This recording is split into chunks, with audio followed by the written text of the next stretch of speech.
Hello and welcome. My name is Chris Can with Mining Journal, and with me I have Dr. Michelle Michot Foss, a fellow in energy, minerals and materials with the Baker Institute at Rice University and the Centre for Energy Studies.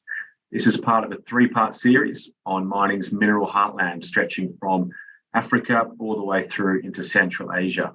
And today, Michelle and I are going to discuss the challenges and the opportunity ahead of mineral development across this area. Hi, Michelle. Hello.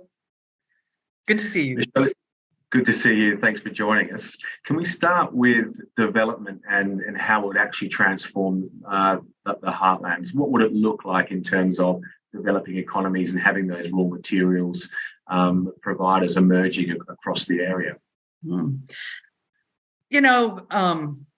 Governments have aspired to try to stimulate economic development forever. I mean, this is the idea of industrial policy, directed development, all of that, and it often is a mixed bag in terms of results.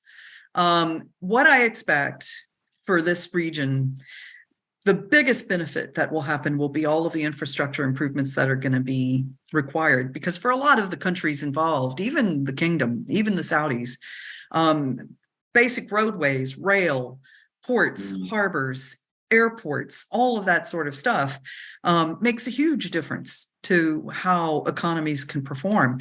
And so the investment responsibility here, the development responsibility is going to be to get those pieces in place.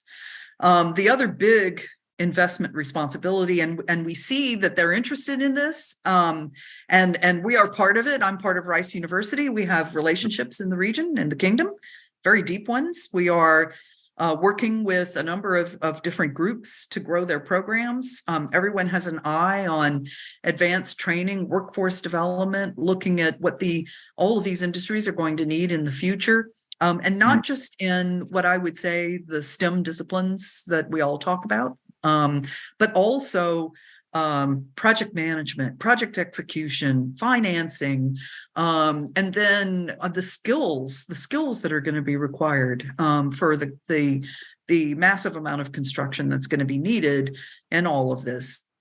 And so to a large extent, one of the best things that could happen in the region, and I've spent a lot of time in this part of the world working on development assistance projects for governments that want to try to use their natural resource endowments to grow their economies. One of the very best things that they can do is to provide the building blocks and then let people invent and innovate and figure out how to do things. And the encouraging thing is that I see signs that there is a willingness to do this. To be able to step away a little bit and let people figure out how to get some of these things done, how to seize the opportunities and move them forward. So it's going to be a very interesting process to watch, that's for sure. When you say willingness, Michelle, what quarters, which stakeholders are showing this intent?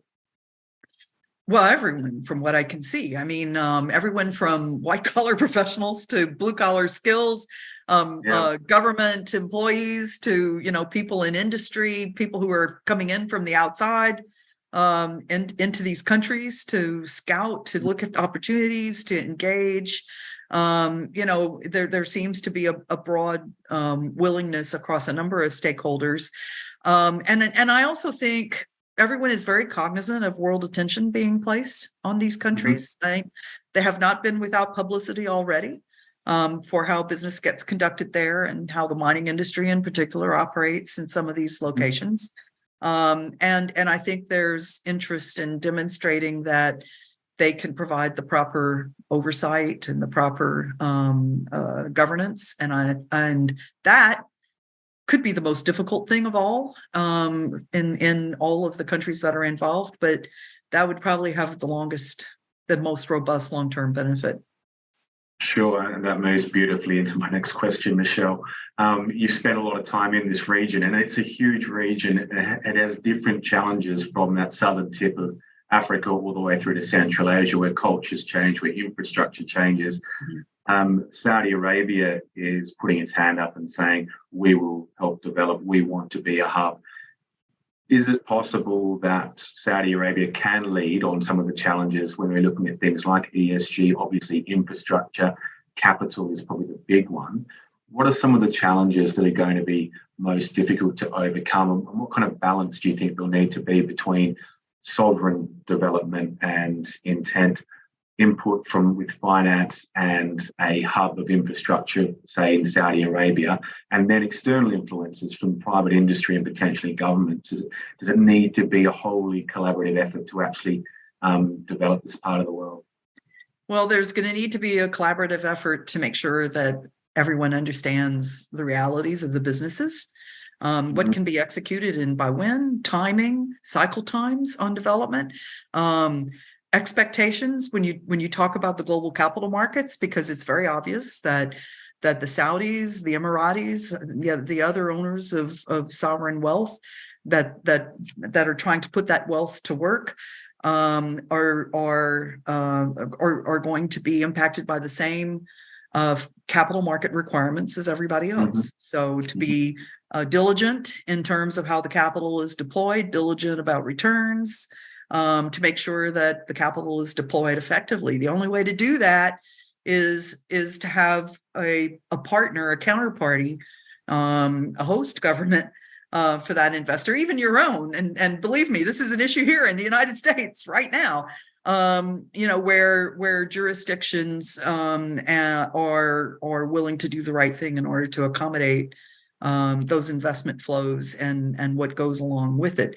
This is going to be a test for a country that's kind of having a coming out party in a sense. I mean, this is a modernizing society, very cognizant of its own demographics, very concerned about providing opportunities for its young people, very interested in being able to play in all of these emerging industries and technologies. They're going to have to learn how to play well and provide more flexibility for markets, I think. And they know this, I think, because they have a lot of experience in their traditional industries and traditional businesses. And I think they, through their own efforts to modernize how they manage their sovereign fund, to open their own existing companies, Aramco, SABIC, others, to outside investment. I think they understand this. That's been my impression. And we're certainly going to try to help them as much as we can. With all the caveats or conditions that are on finance these days, is it just a case of providing the finance for development and the other aspects around skills and ESG thresholds will more or less take care of themselves if people are compliant for their financing? So again, I'm going to take a bit of a counterintuitive position on this whole topic of ESG. We like that. Good.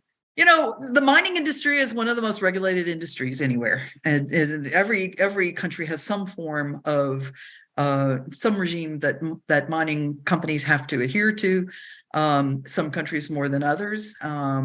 You want a relatively level playing field when it comes to protecting environment, protecting communities, and all of that sort of stuff.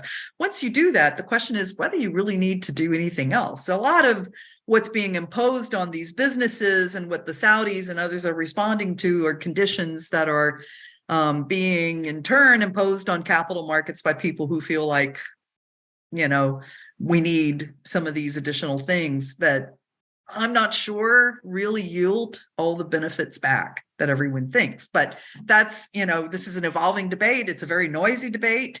And we're looking into it as everybody else is. How do you actually measure all of this? How do you determine whether someone is really performing, if that's your criteria? One of the biggest questions is, can you really be profitable and also be spending a lot of your reserves on, accommodating peer pressure when it comes to how you report and other things? So, the bigger questions are: do investors actually, put this first in their calculus? Or are they looking at the quality of the opportunities? The potential on the commercial side. All of those are things that I think the Saudis are going to be learning just like everybody else as we go along. The news media, your journal, everybody else is covering this every day, and everyone is trying to figure out how to fit it into a picture that's already pretty complicated when it comes to all of the challenges that have to be met. Michelle, it's been fascinating to speak to you. Thanks so much for your time. You bet.